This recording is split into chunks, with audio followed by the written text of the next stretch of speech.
Hello నమస్తే welcome back to my YouTube channel వేసీ paradise. I am Gajwalli Sai Sahiti. ఈరోజు special ఒక ట్రెడిషనల్ సౌత్ ఇండియన్ రెసిపీ పెరుగావడ. దీనినే పెరుగువడ, దహివడ, పెరుగుగార అని ఇలా రకరకాలుగా పిలుచుకుంటూ ఉంటారు. మరి ఈ తెలుగు వంట చూడటానికి రెడీగా ఉన్నారా? Let's begin the recipe process. ముందుగా 2 గ్లాసుల మినపగుళ్ళని 10 to 12 అవర్స్ నానబెట్టుకోవాలి. పొట్టు ఉన్న మినపప్పు కానీ మినపగుళ్ళు కానీ యూస్ చేసుకోవచ్చు. నేను ఈరోజు పొట్టు ఉన్న మినపప్పు యూస్ చేస్తున్నాను. ఇలా పొట్టు ఉన్న మినపప్పు యూస్ చేయటం వల్ల గారెలు ఎంతో క్రిస్పీగా వస్తాయి.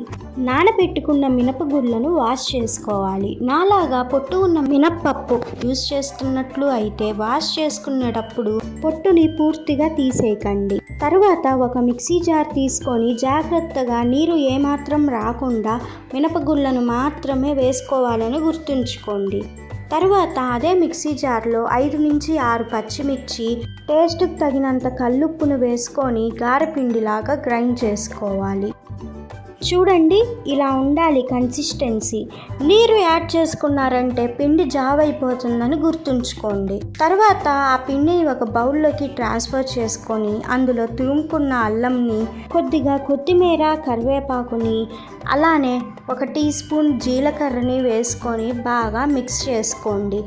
ఇలా రెడీ అయిన గారెపిండిని పక్కన పెట్టుకొని స్టవ్ మీద ఒక కడాయి పెట్టుకొని డీప్ ఫ్రైకి సరిపడా ఆయిల్ వేసుకొని హీట్ అయిన తర్వాత ఇక్కడ చూపిస్తున్న విధంగా పిండిలో నుంచి కొంచెం కొంచెం క్వాంటిటీని తీసుకొని చిట్టి చిట్టి గారెలుగా నూనెలో వేసుకోవాలి.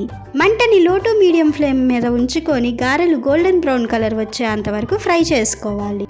ఫ్రై చేసుకున్న గారెల్ని పక్కన పెట్టుకొని ఒక బౌల్లో పెరుగుని తీసుకొని అందులో కొంచెం పసుపు, మీ టేస్ట్కి తగినంత సాల్ట్ వేసుకొని బాగా మిక్స్ చేసుకోవాలి. ఇప్పుడు ఇందులో మనం రొటీన్గా తాలింపు వేసుకుంటాం కదా, అదే తాలింపుని ఇందులో వేసుకొని బాగా మిక్స్ చేసుకోవాలి. తర్వాత ముందుగానే ఫ్రై చేసి ఉంచుకున్న గారెల్ని పెరుగులో వేసుకోవాలి.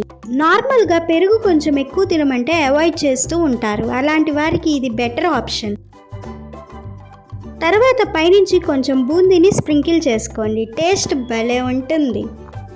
ఇలా రెడీ చేసుకున్న వడల్ని పెరుగులో కనీసం 20 నిమిషాల నుంచి అరగంట వరకు నాననివ్వాలి. నానిన తర్వాత ఎంతో ఎమ్మీగా ఉండే పెరుగావడ రెడీ అయిపోతుంది. చూస్తుంటేనే నోరూరిపోతుంది కదా. ఇంకెందుకు లేట్, మరి వెంటనే ట్రై చేయండి. ఇలాంటి మరెన్నో ట్రెడిషనల్ రెసిపీస్ మన ఛానల్లో రాబోతున్నాయి.